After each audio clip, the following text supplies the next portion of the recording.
सुलह हुदैबिया के बाद आखिरकार मुसलमानों ने अपनी अटेंशन यहूदियों की तरफ की, क्योंकि यहूदी हर टाइम मुसलमानों के खिलाफ कोई ना कोई साजिश जरूर कर रहे होते हैं। खंदक की लड़ाई भी इन्हीं यहूदियों ने शुरू कराई थी। हुदैबिया से पहले इन पर हमला करना इम्पॉसिबल था, क्योंकि अगर मुसलमान इन पर हमला करने का सोचते तो मक्का वाले मुसलमानों पर हमला कर सकते थे। हुदैबिया की एग्रीमेंट के बाद मक्का वालों से 10 साल तक कोई लड़ाई नहीं होनी थी, तो यहूदियों से जान छुड़ाने का ये बेस्ट टाइम था। और यहूदियों का हेडक्वार्टर था खैबर। खैबर का किला पूरे अरब में सबसे ताकतवर किलों में से एक था। अरब ऑलमोस्ट सारा ही डेजर्ट है, लेकिन खैबर में फार्म्स और फ्रूट्स और ये चीजें बहुत ज्यादा थी, जिनको पूरे अरब में एक्सपोर्ट कर दिया जाता।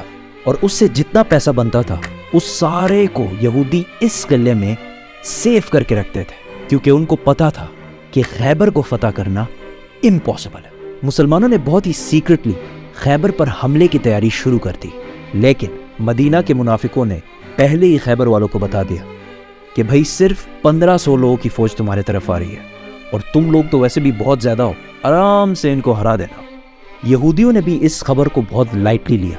यहूदी एक दिन सुबह अपने खेतों पर काम करने निकले तो अचानक सामने मुसलमानों की फौज खड़ी थी, तो वो चीखने लगे कि मोहम्मद आ गया है, मोहम्मद आ गया है, और भागकर वापस किले में चले गए।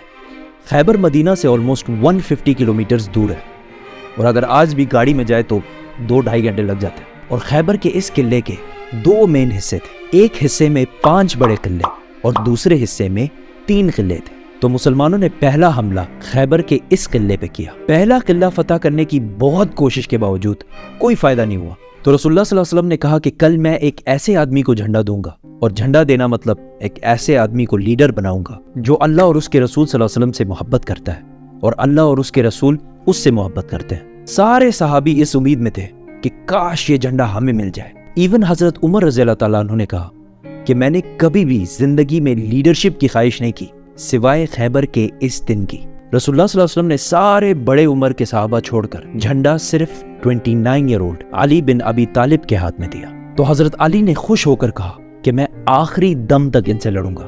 लेकिन रसूलुल्लाह सल्लल्लाहु अलैहि वसल्लम ने कहा टेक इट इजी, इनको इस्लाम की दावत दो। अगर एक शख्स भी तुम्हारी वजह से इस्लाम कबूल कर ले तो ये हमारे सारे ऊंटों से बेहतर है। हजरत अली रज़ी अल्लाह ताला अन्हु फौज लेकर गए और पहले किले पर हमला किया। इस किले का जो चीफ था उसका नाम था मरहब, और ये मरहब पूरे अरब में अपनी ताकत की वजह से मशहूर था।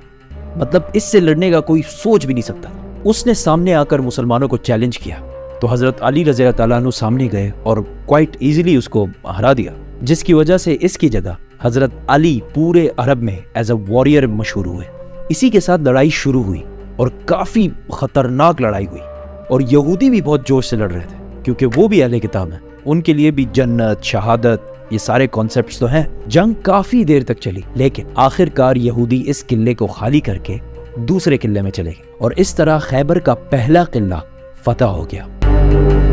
3 दिन तक मुसलमान इस दूसरे किले को फतह नहीं कर सके, क्योंकि अगेन यहूदियों ने बहुत सख्त लड़ाई की, बट आखिर वो ये किला भी छोड़कर 3rd किले की तरफ भाग गए। तीसरा किला भी बहुत दिनों तक फतह नहीं हो सका, और मुसलमान हैरान थे कि हमने तो इनके सारे खाने पीने के रास्ते बंद कर दिए, फिर भी ये बाहर आके लड़ क्यों नहीं रहे। कि एक दिन एक यहूदी जासूस जो मुसलमानों के लिए जासूसी करता था, उसने आके बताया कि खैबर के ये किले बहुत पुराने हैं और यहूदियों ने इन किलों के नीचे सीक्रेट रास्ते बनाए हुए हैं, और इन रास्तों को यूज करके वो इस जगह से पानी किले के अंदर ला रहे हैं। तो मुसलमानों ने जाके वो रास्ता बंद कर दिया, और कुछ ही देर बाद यहूदी किले से बाहर निकल गए और मुसलमानों से लड़ने लगे। और जो भी सहाबा से आकर सामने लड़ता है तो उनके साथ क्या होता है।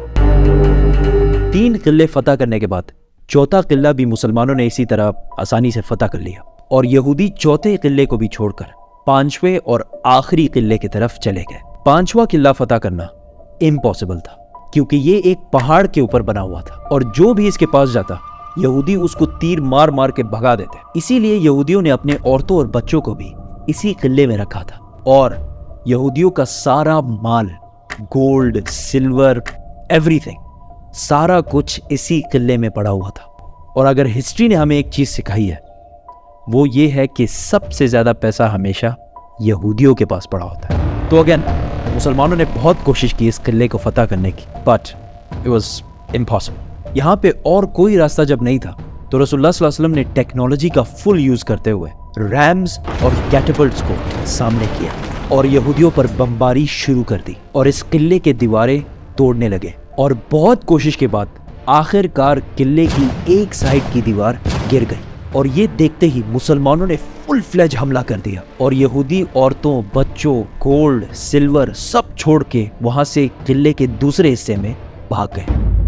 अब यहाँ पे कुछ हिस्टोरियंस कहते हैं कि आखिरी के 3 किलों ने सरेंडर किया और कुछ कहते हैं कि 2 ने सरेंडर किया और 1 के साथ लड़ाई हुई, but that doesn't matter. Khyber फतह हो गया। आखिर यहूदियों ने सख्त लड़ाई के बाद सरेंडर कर दिया और रसूलुल्लाह सल्लल्लाहु अलैहि वसल्लम ने इन सबको माफ कर दिया। लेकिन खैबर में जितना भी फूड और फ्रूट्स की प्रोडक्शन होती है उसका हाफ मुसलमानों को देना होगा, जिस पर यहूदियों ने खुशी से एग्री किया। खैबर से मुसलमानों को इतना गोल्ड और इतना पैसा मिला कि ऐसा हो कि आज पाकिस्तान में अचानक तेल डिस्कवर हो जाए और सारा कुछ बदल जाए।